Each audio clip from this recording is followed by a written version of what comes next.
Before memory learned to write itself into books, before the names of kingdoms were shortened by time and strangers, there stood a land the ancestors still spoke of when fires burned low and elders leaned into the night. It was called Alara. Alara was a kingdom that did not announce itself with walls or banners. It announced itself with sound. From miles away, before a traveler ever laid eyes on its red earth homes or the tall silhouettes of baobab trees, they heard the drums. Not hurried drums, nor violent ones, but deep, measured rhythms that seemed to rise from the earth itself. The people of Alara believed the drums were older than the kingdom, older even than the ancestors. They said the drums remembered what men forgot. The drums spoke at dawn to welcome the sun. They whispered at dusk to thank it for its journey. They thundered when danger approached and softened when peace returned. In Alara, drums were not beaten.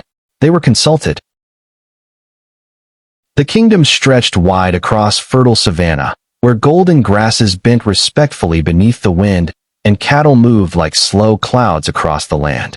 Rivers cut silver paths through the soil, feeding farms where men and women worked together, singing songs that kept time with their hoes. Children learned early that the land was not owned. It was borrowed from those yet unborn. Villages were arranged in circles, never straight lines. The elders taught that life itself had no sharp corners. What left must return. What rose must one day bow. At the center of each village stood a fire pit, and at the center of every fire pit stood truth.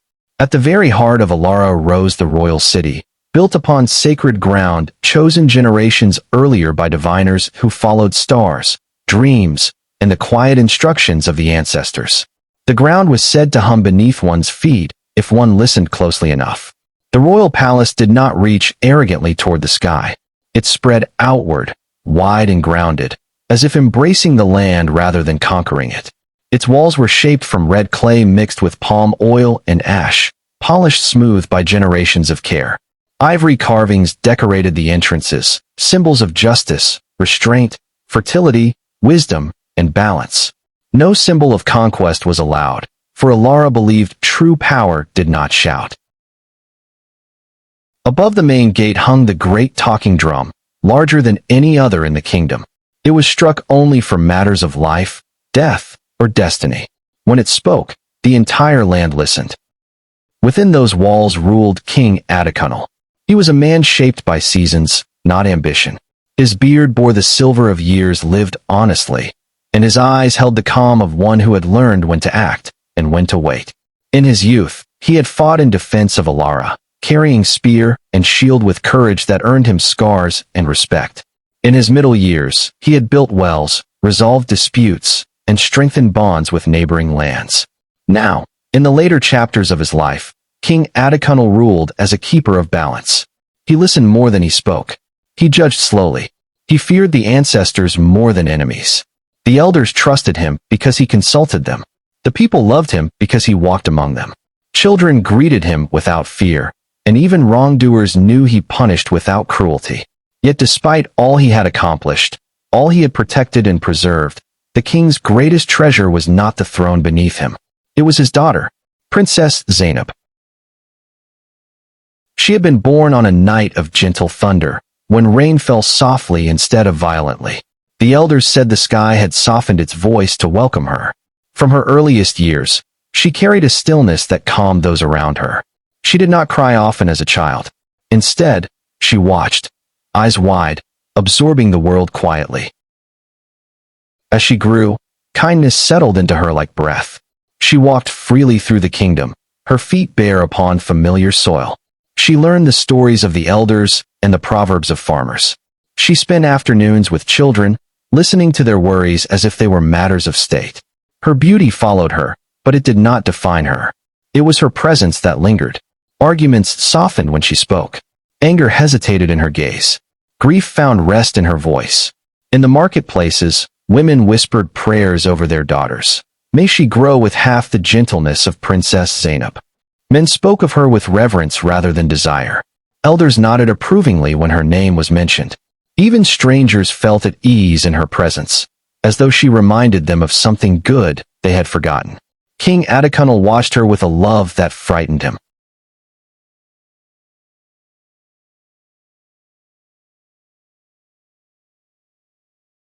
for kings were taught early that love could be weakness. Yet when Zainab laughed, his heart lifted.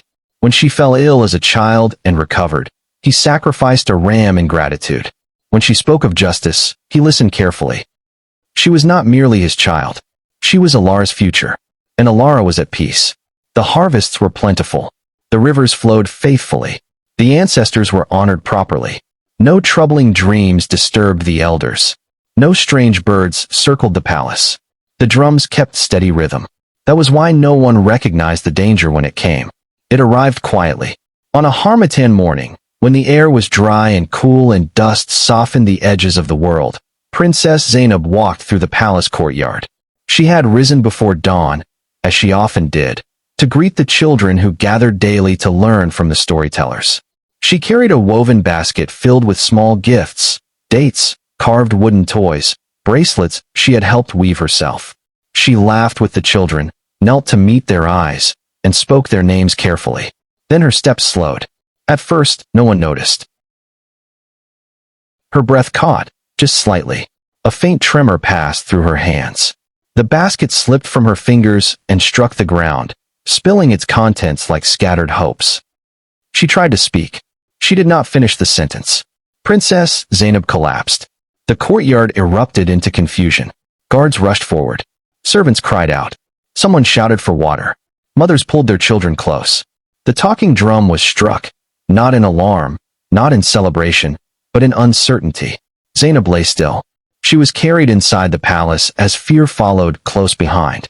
The healers came quickly, herbalists with bundles of roots, diviners with cowries and bones, elder women whose knowledge lived only in memory. They tried everything known to Alara: bitter brews, sacred chants, smoke cleansings, protective markings drawn gently upon her skin. Nothing worked. Princess Zainab drifted between waking and sleep. Sometimes she murmured words that made no sense.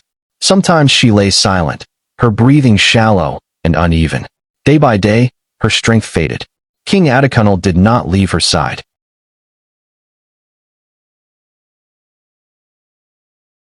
He slept upright beside her bed. He refused food.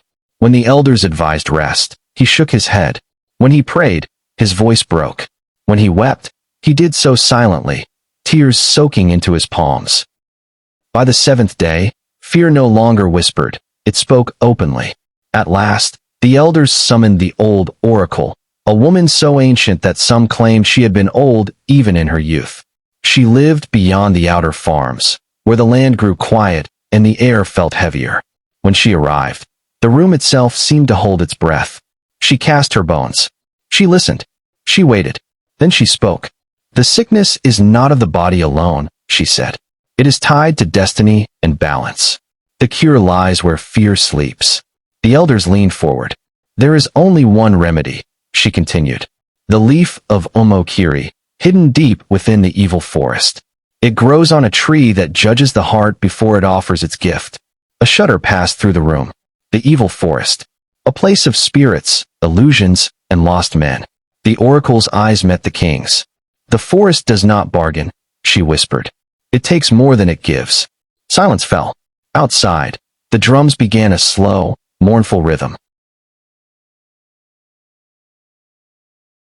The fate of Alara had changed, and destiny had begun to stir. The sickness did not strike Princess Zainab like a sudden storm. It settled into her like a quiet thief, stealing strength piece by piece, breath by breath, hope by hope. On the morning after her collapse, the palace awoke without its usual rhythm. The birds still sang in the gardens, but their songs felt misplaced, as if they had not yet heard the bad news. Servants moved more slowly, whispering instead of calling out. Even the guards at the gates stood with heavier shoulders, their spears resting against their palms as though weighed down by unseen hands. Inside the princess's chambers, the air was thick with herbs and incense. Bundles of dried leaves hung from the ceiling beams, their sharp scents meant to drive away sickness and wandering spirits. A small fire burned in a clay bowl, smoke curling upward in lazy, uncertain spirals.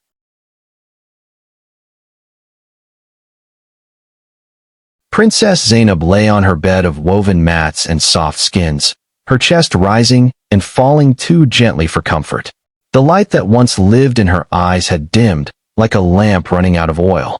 When she opened them, she seemed to be looking past the room, past the walls, past the palace, perhaps even past the world itself. King Adekunle sat beside her, his large hands folded tightly together. He had not changed his robes since the day she fell. His crown lay untouched on a stool in the corner, as though it no longer mattered. "Zainab," he whispered, leaning close, careful not to wake her fully. "My child, your father is here." Her lips moved, but no sound came.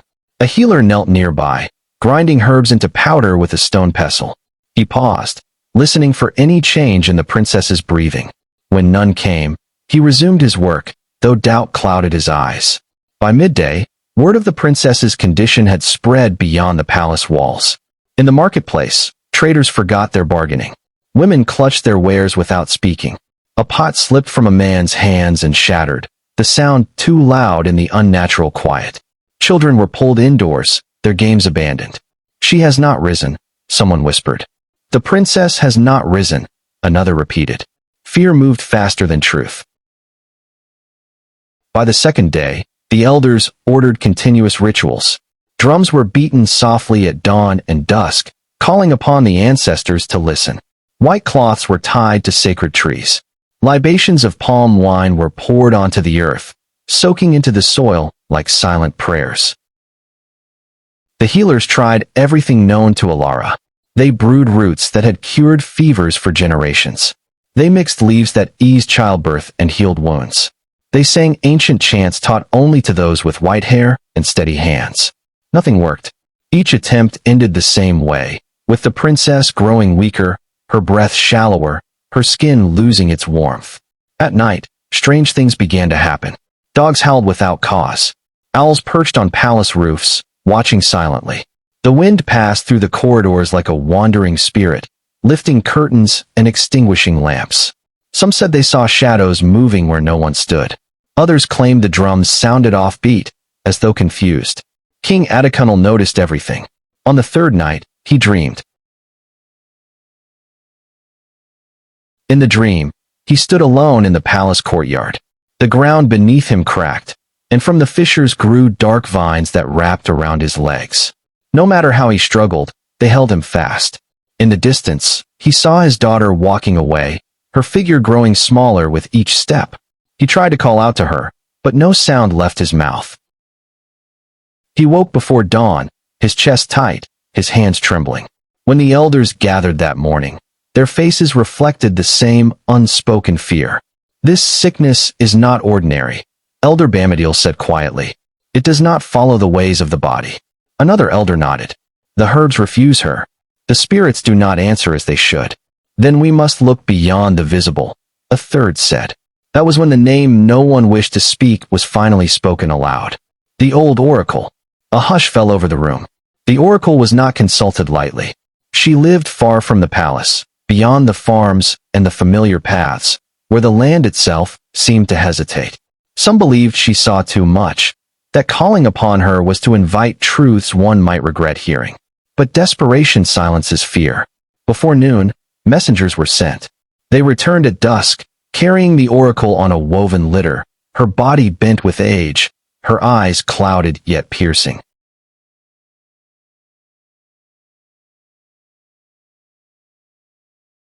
When she entered the princess's chamber, the fire dimmed, though no one touched it.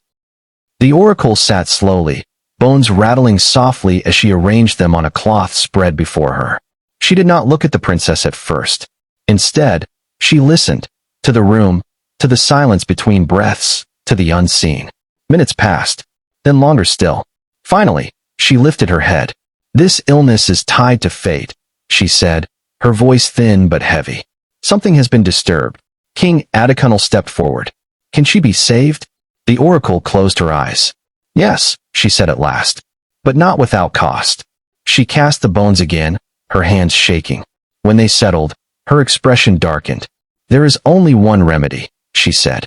"The leaf of Omokiri." A murmur rippled through the elders. "The leaf grows deep within the evil forest," the oracle continued. "On a tree that tests the heart. Many have sought it. Few have returned. None unchanged. The room felt suddenly smaller. The forest takes more than it gives, the oracle whispered. But it is the only path left. King Atakunal bowed his head. Outside, as the sun sank low, the great talking drum was struck, not in warning, not in celebration, but in sorrow. Its slow rhythm rolled across Alara, reaching every village, every farm, every listening ear.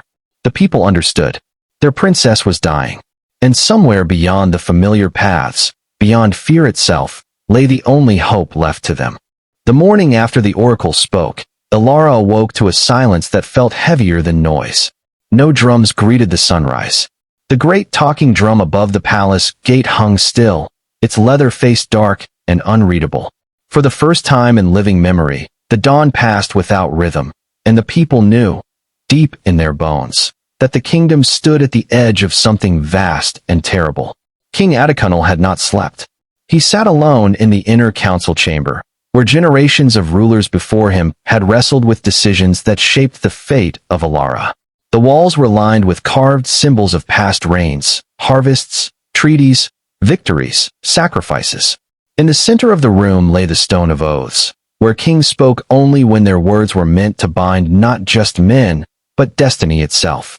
The elders entered quietly, one by one, their faces drawn and solemn. "My king," Elder Bamadil said softly, bowing low. "The people are afraid. They wait for your word." Atakunal closed his eyes.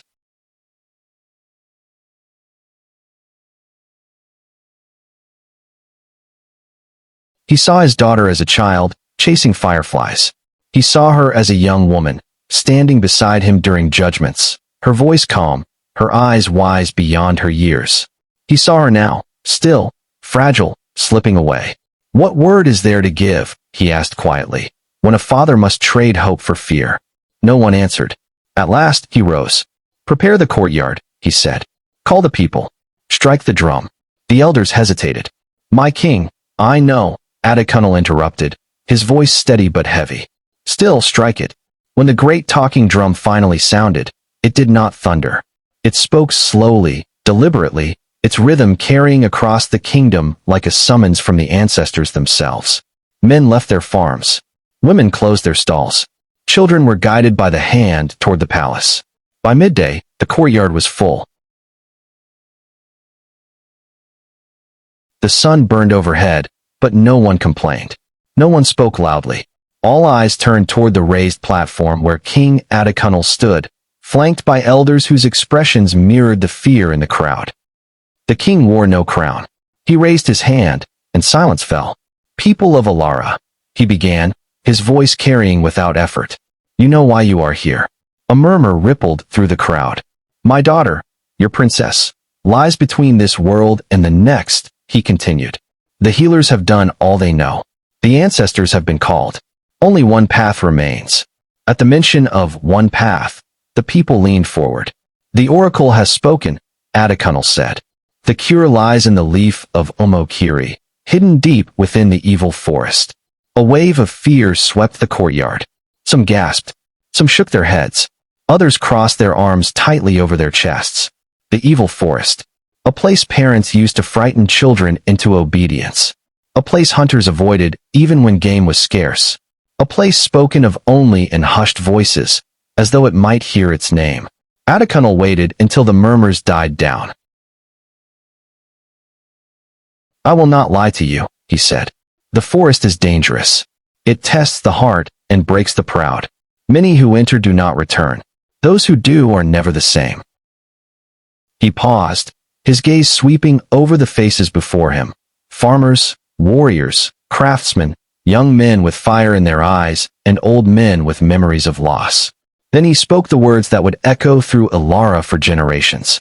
"Any man," he declared, "young or old, noble or common, who enters the evil forest and returns with the leaf of Umokiri shall save my daughter's life." The crowd held its breath. And more than that, the king continued, his voice steady despite the storm raging inside him. "He shall marry Princess Zainab and inherit the crown of Alara." For a heartbeat, there was no sound at all. Then the courtyard erupted. Gasps, shouts, whispers, disbelief. Some looked at the palace doors, imagining the princess they adored. Others looked toward the distant tree line, where the shadow of the evil forest seemed suddenly closer.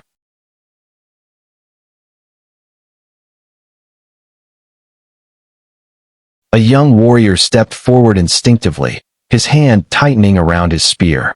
A wealthy merchant whispered urgently to his sons. Princes from neighboring lands exchanged sharp glances. Marriage to the princess. A crown. A kingdom. But between those promises lay the forest. Fear wrestled with ambition in every heart. Adekunle raised his hand again. I do not command this, he said. I invite it. No man will be forced. Those who value their lives may remain where they are, and no shame shall follow them. His voice softened. But know this, time is short. My daughter weakens with each passing sun. The drums sounded again, low and somber, sealing the decree. As the people slowly dispersed, conversations broke out in hushed tones. Only a fool would go, or a man with nothing to lose, or one chosen by fate. That night, fires burned late across Alara. Families argued. Mothers wept. Fathers warned. Young men stared into the darkness, measuring their courage against their fear. Beyond the last village, the evil forest stood silent, ancient, waiting, and destiny began to sort the brave from the boastful. By the next sunrise, Alara no longer slept as it once had. The king's decree moved through the kingdom like Harmattan fire, slow, dry, and impossible to stop. In every compound, in every hut and courtyard, the same question hung in the air like smoke that refused to clear. Who would dare the evil forest? At first, courage came dressed as pride. The first to step forward were the warriors, men whose names were already known, whose scars were worn openly like medals. They stood tall before the palace gates, spears polished, charms tied tightly around their arms. I have faced raiders and returned, one boasted. My father hunted lions, another said. The forest will bow to steel, a third declared. The elders watched quietly. King Adekunle said nothing.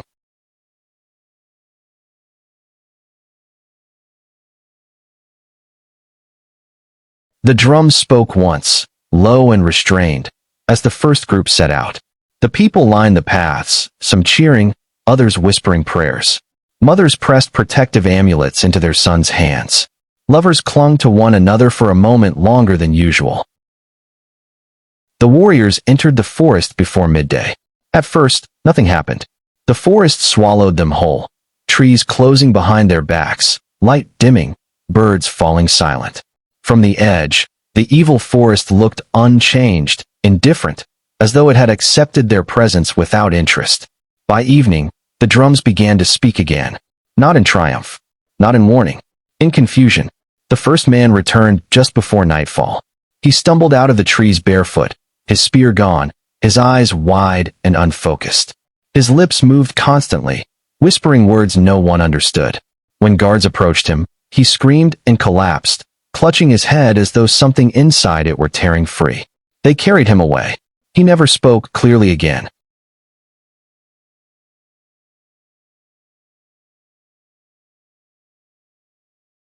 The second returned 2 days later, his body covered in deep scratches, as though the forest itself had clawed him. He refused water. He refused food. When asked what he had seen, he spat on the ground and laughed, a sound so hollow it chilled those who heard it. The trees walk, he said. The paths lie. Then he fell silent forever. Some did not return at all. Days passed. More men tried. Hunters followed. Men who knew the language of the bush, who claimed the forest would recognize them as kin.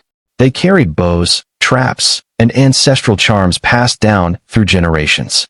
They entered with confidence. One returned crawling, his legs useless, his mouth full of dirt. Another staggered out at dawn, blood staining his clothes, muttering about voices that wore familiar faces. Others vanished entirely, leaving behind only unanswered questions and grieving families. With each failed attempt, fear grew thicker in Alara. Women stopped singing while they worked. Children were kept indoors. Even the market quieted, as though sound itself feared attracting attention. At night, people barred their doors and whispered stories they had sworn never to repeat. They say the forest shows you yourself, an old woman murmured. And if you cannot bear what you see, another replied, it keeps you. Princes from distant lands arrived, drawn by rumor of the king's promise. They came with escorts, gold-laced garments, and arrogance that mistook wealth for worth. They laughed at the warnings. One entered the forest with 10 guards. None returned.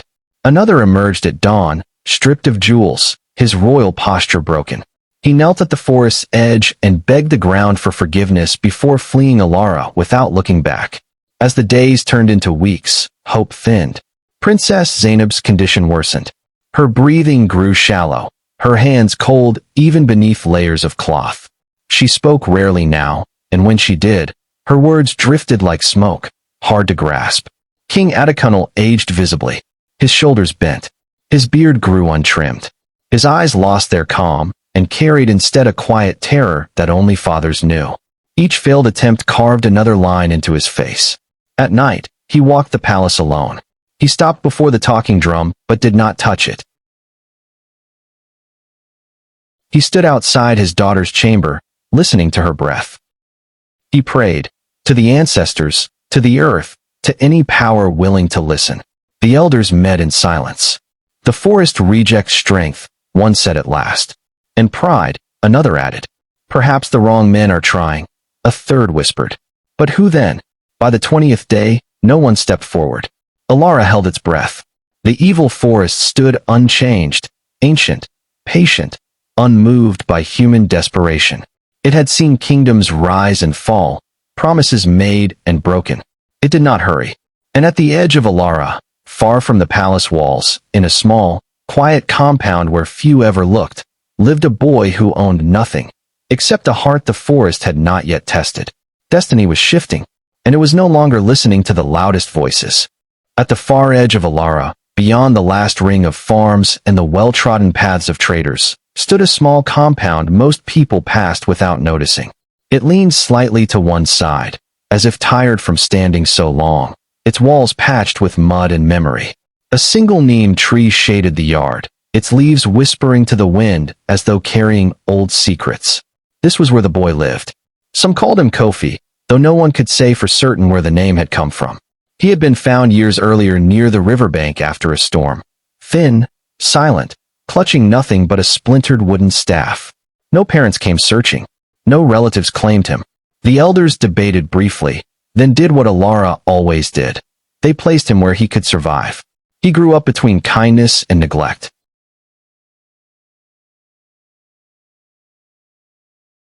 Women gave him food when they could. Men taught him small tasks in exchange for labor. Children played with him when they remembered he was there.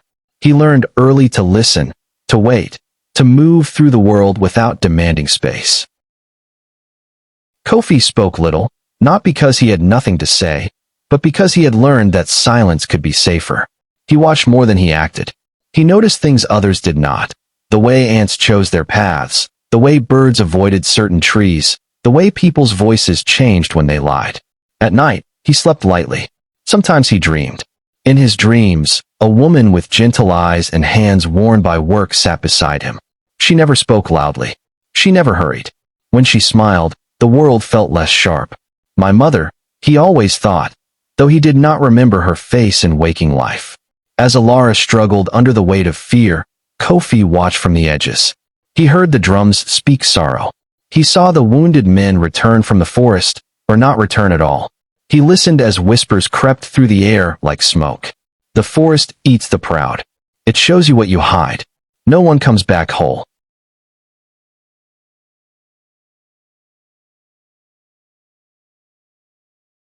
When the king's decree was announced, Kofi was standing near the marketplace, repairing a broken stool for an old trader. The words struck him like a sudden wind. Marriage to the princess. The crown. He felt no spark of desire at the thought. Power had never tempted him. But when the trader mentioned the princess's name, something in his chest tightened. Princess Zainab. He had seen her only from a distance, walking calmly through the palace courtyard, kneeling to speak with children, her presence gentle but firm. Once, long ago, she had noticed him watching from the shadows and smiled. Just once. It had stayed with him longer than he understood. As days passed, and men failed, Kofi felt a growing unease. not fear. He knew fear well, but something deeper, like a pull beneath the ribs. One night, as the moon hung thin and uncertain, he dreamed again. He stood at the edge of the evil forest. The trees loomed tall, their roots like knotted fists. He felt small, but not afraid. From behind him, the familiar woman approached, his mother, as she always was in dreams. "The forest does not fear strength," she said softly. "It tests truth." He turned to ask her what she meant, but she was already fading, her words settling into him like seeds. Kofi woke before dawn. The air felt different. Still, expectant. He sat outside his hut, wooden staff across his knees, watching the sky brighten. His heart beat steadily, as though it had already chosen a path his mind was still discovering. By the time the sun rose, Kofi was walking toward the palace. The guards laughed when he stepped forward. "You?" one said, barely hiding his amusement. "Boy, go home." "I wish to enter the forest," Kofi replied, his voice calm. The laughter grew louder. "Where is your weapon? Where are your charms? Where is your courage?" Kofi looked at them evenly. "I carry what I have." Word reached the elders. Then the king. When King Adekunle was told that a poor orphan stood at the gate, asking permission to attempt what warriors and princes had failed, something inside him stirred. Not hope, but recognition. He remembered the oracle's words, the heart before the hand. "Let him come," the king said.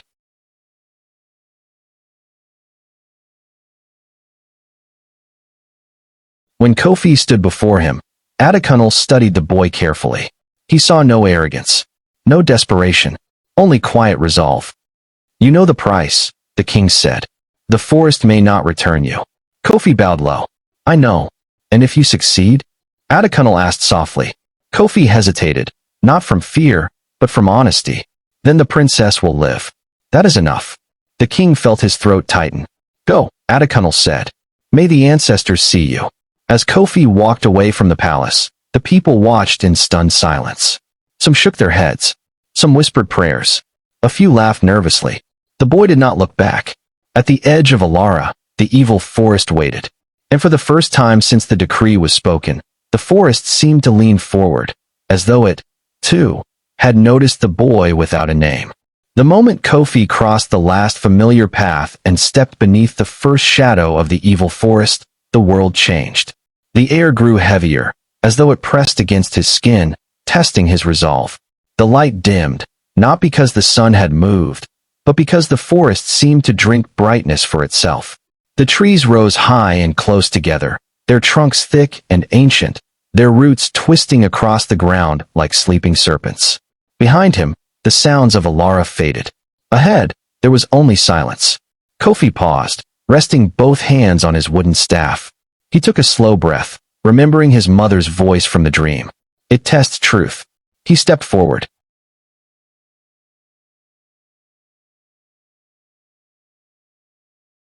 At first, the forest appeared ordinary. Birds flitted between branches. Leaves rustled softly. But as Kofi walked deeper, the path beneath his feet shifted. What had been clear moments before blurred, bending slightly to the left, then the right, until he could no longer tell whether he followed a trail or merely wished one into existence. Time lost its shape. The sun vanished behind thick leaves, and the forest glowed with a dim, greenish light that never brightened nor faded. Kofi felt watched, not by eyes alone, but by memory itself. Then the voices began. "Turn back," one whispered, sounding like a friend he once knew. "You are not meant for this," another said gently. "There are easier paths to honor," a third murmured. Kofi stopped. He closed his eyes, grounding himself in his breath. When he opened them, the voices fell silent, replaced by the sound of his own heartbeat. "I am not here for honor," he said quietly. "I am here for truth." The forest seemed to listen. He walked on. Soon, the first illusion appeared. Before him stood a wide clearing bathed in golden light. At its center rose a grand house, strong walls, fine cloth, overflowing food. Laughter drifted from inside. A woman stood at the doorway, beautiful and warm, her arms open. "This can be yours," she said. "Turn back, and it will still be so." Kofi felt the pull, comfort, belonging, a life without hunger or wandering. For a heartbeat, his feet moved forward. Then he remembered the princess lying pale and weak. He remembered the king's tired eyes. He remembered the boy he had been, alone, unseen. He shook his head. "I did not come to be rewarded," he said. The light shattered like glass. The house dissolved into dust. The clearing darkened, leaving only twisted roots and silence. The forest breathed. Deeper still, Kofi encountered fear. The ground grew uneven, slick with mud. From the shadows emerged shapes, half-formed, shifting, their faces wearing the features of those who had entered before him. Warriors with hollow eyes. Hunters with mouths frozen open in silent screams. They reached for him. Kofi's heart pounded, but he did not run. He planted his staff firmly into the earth. "I see you," he whispered, "and I do not deny you." The figures hesitated. Then they faded, leaving behind only the sound of wind through leaves.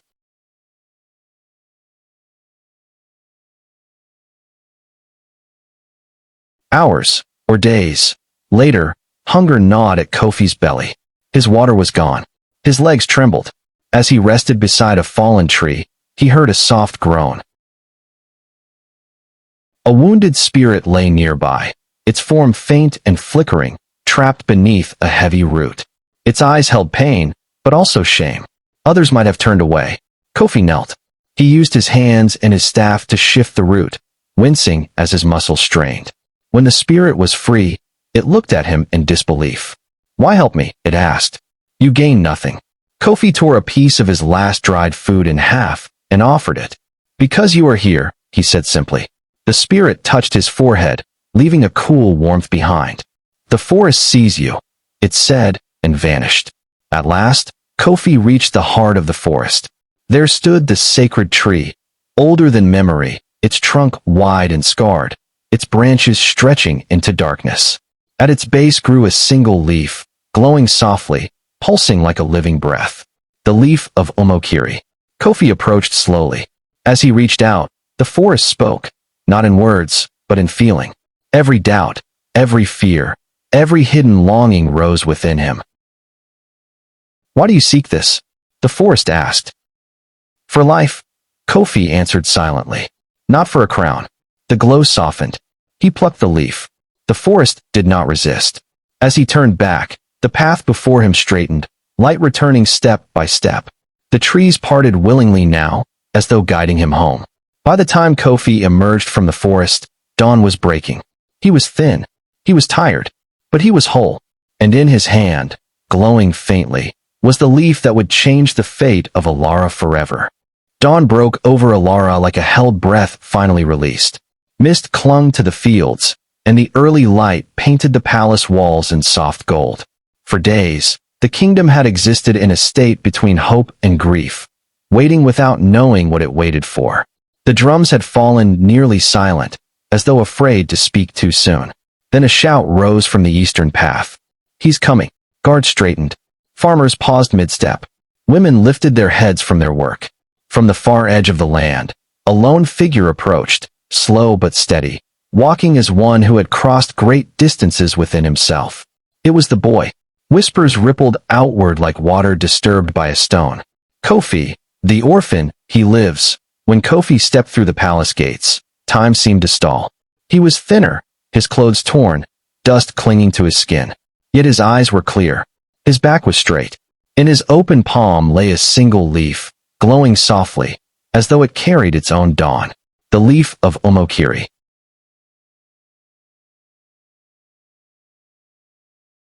The elders gasped. Some fell to their knees. Others pressed their hands to their chests in disbelief. King Adekunle moved forward, his steps unsteady. For a moment, he forgot he was king and became only a father reaching for hope. "You have returned," he said, his voice breaking. Kofi bowed deeply and placed the leaf in the king's hands. "For the princess," he said. No more words were needed. The healers were summoned at once. The leaf was prepared carefully, mixed with pure water and whispered prayers. As the sun climbed higher, the potion was placed gently against Princess Zainab's lips. For a heartbeat, nothing happened. Then she inhaled sharply. Color returned to her cheeks like dawn returning to the sky. Her breathing deepened, steadied. Slowly, miraculously, her eyes opened. A cry of joy rose through the palace. King Adekunle fell to his knees beside her bed, tears flowing freely now. "My child," he whispered. Zainab's gaze drifted to Kofi, standing quietly at the edge of the room. She studied him, not with confusion, but with recognition, as though she had always known him. "You walked into the forest for me," she said softly. "For life," Kofi replied. "Yours." Outside, the great talking drum thundered for the first time in many days. Its rhythm was strong, jubilant, alive. The sound rolled across Alara, through villages and fields, over rivers and hills. The princess lived. The kingdom breathed again. That evening, the people gathered in the courtyard, faces lifted in joy and wonder. King Adekunle stood before them, wearing his crown once more. "The promise stands," he declared. "The one who saved my daughter shall marry her and inherit the throne." A murmur rose, approval, surprise, awe. But Princess Zainab stepped forward. "My father," she said, her voice clear and steady. "Let it also be known that I choose freely." All eyes turned to her. She looked at Kofi, not as a prize, not as a stranger, but as an equal. "You did not enter the forest for power," she said. "You entered with truth. That is the man I choose." The people bowed their heads.